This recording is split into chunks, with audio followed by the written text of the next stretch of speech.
నువ్వు రావద్దు. ఆయన ఎమ్మెల్యేకి నిలబడ్డాడు మేడం, ఆ అబ్బాయి ఎమ్మెల్యేకి నిలబడ్డాడు.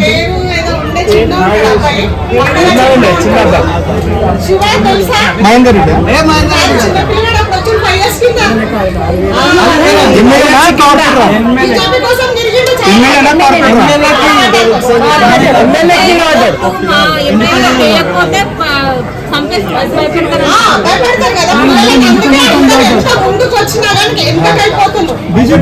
ఈసారి ఎవరైనా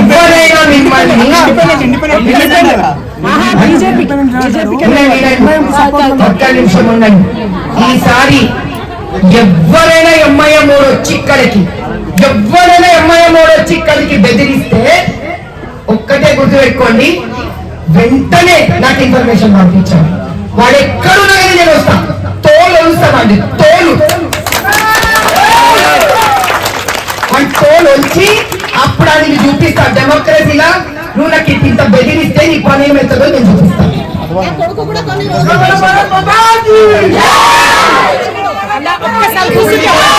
బయటికి రమ్మని చెయ్యమని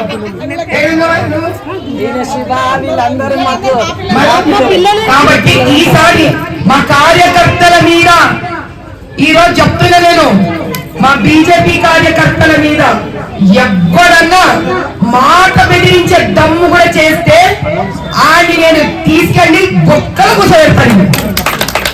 100% చెప్తున్నా. ఏదైనా దమ్కి నా నుంచి పోయి నా బీజేపీ వర్కర్స్ వరకు రావాలి. నేనున్నా ఇది ఎలక్షన్ గురించి కాదు, ఇది నా బొందులో ప్రాణం ఉన్నంత వరకు నిలబడతాను.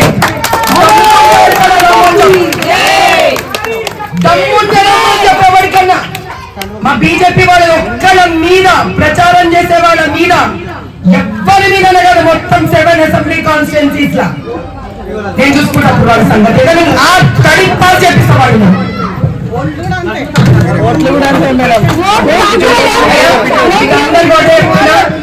ఓట్లు మాకు లేవు, చాలా మందికి రావు మేడం. ఇక్కడ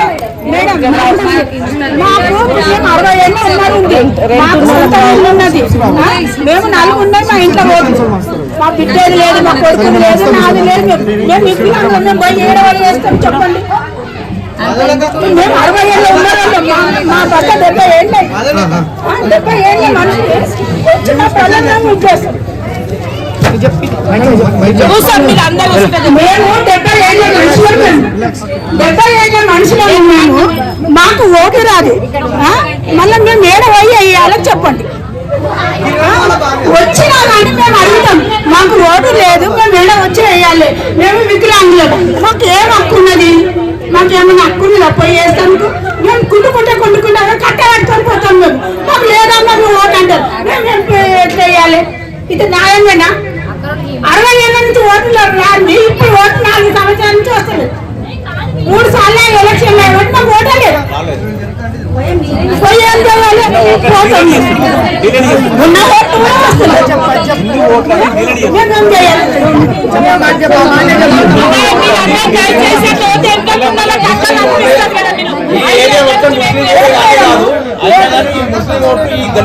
ఎన్నో ఓట్లు చూపిస్తారు. మొత్తం హిందూ ఏరియా, ఈ హిందూ ఏరియాలో కూడా ముస్లిం ఓట్లు ఉంటాయి, దొంగ ఓట్లు ఉంటాయి అన్ని. అది పెట్టుడందుకు మళ్ళీ తీసి డ్రైనేజ్ మళ్ళీ అదే మనం కూడా పడిపోతుంది. కంప్లైంట్ ఇస్తే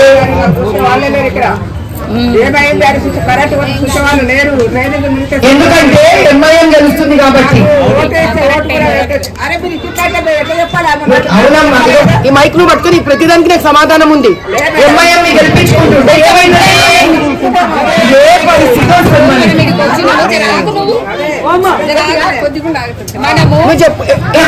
ఎన్ని బాధలు ఉందో అన్ని చెప్తాయి. దీని అర్థం ఏంటి? దాన్ని ఎంఐఎం మొహమే వస్తున్నట్టు లెక్క. నువ్వు చెప్పమ్మా, నువ్వు చెప్పు. చెప్పండి. సౌకర్యం లేదు. ఏమేం లేదు? డ్రైనేజ్ సౌకర్యం సరిగా లేదు. సౌకర్యం లేదు. నెక్స్ట్ మాకు సూచన 4 సార్లు 10 సార్లు ఫోన్ చేసినా వచ్చి స్టాప్ చేసేవాళ్ళు 4 సార్లు 10 సార్లు ఫోన్ చేసినా కూడా జిహెచ్ఎంసీ నుంచి వచ్చి సాఫ్ చేయడానికి దిక్కు లేదు. Very good. బికాస్ ఇంకొకటి ఏంటంటే మాకు ఓటేయడానికి కూడా మా కోట్లు అన్ని మొత్తం రివార్డ్ అయిపోయింది.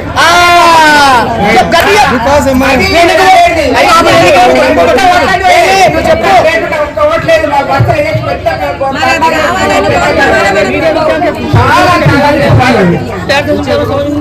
మళ్ళీ ఎక్కువ మాట కరెక్ట్ అయిపోయినా మళ్ళీ క్లాస్ మాట మళ్ళీ ఓట్లు లేవు ఇక్కడ. ఒక్క నిమిషం. ఓట్లు లేవు అంటే ఏంది అర్థము? చేయాలంటే మరి కాదు అంటే నీకు ఓటు ఇస్తలేరా వాళ్ళు?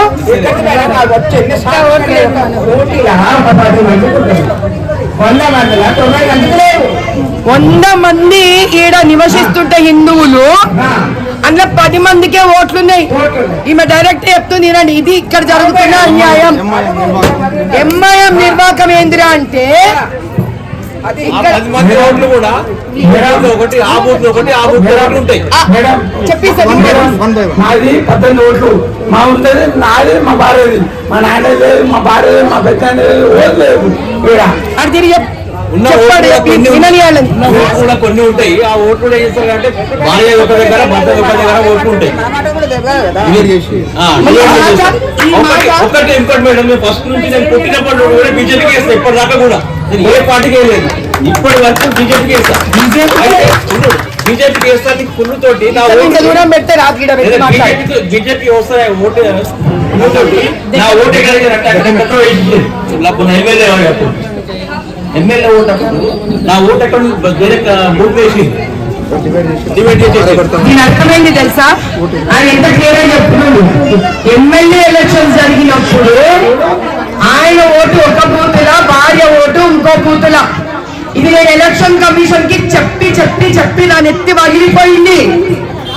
అరే ఎలక్షన్ కమిషన్ साहब सुनो जरा, पब्लिक बोल रहे हैं बात. एमएलए के इलेक्शन के टाइम पर एक वोट पति का एक पोलिंग बूथ में, बीवी का दूसरे पोलिंग बूथ में. कहीं सुने आप दुनिया में ऐसा? किसका हरकत है ये? किसका हरकत है ये? क्या करते इसका जवाब बोलिए आप मेरे को. 100 लोगों में से 10 लोगों का वोट है. 18 लोग पूरे उस अपार्टमेंट में रहते, 4 लोगों का वोट है, बाकी का लोगों का वोट का है नहीं मालूम. सिर्फ 2 जनों का वोट है. 18 लोगों में 16 लोगों का वोट नहीं है. ये आप डेमोक्रेसी बोल रहे हैं? जीएचएमसी वाले ये डेमोक्रेसी है?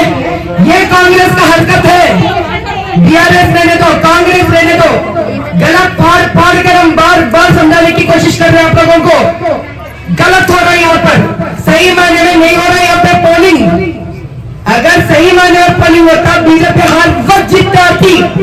ड्रेनेज ऐसा नहीं रहते यहाँ पर, पानी का सरफरा होता, लोगों को पक्के घर मिल जाते यहाँ पर. आप अपना मनमानी करना चाह रहे. कांग्रेस वाले, बीआरएस वाले एमआईएम से मिलकर हमारे सारे लोगों का वोट निकाल दे रहे, बिखेर दे रहे 2-3 पोलिंग बूथों में.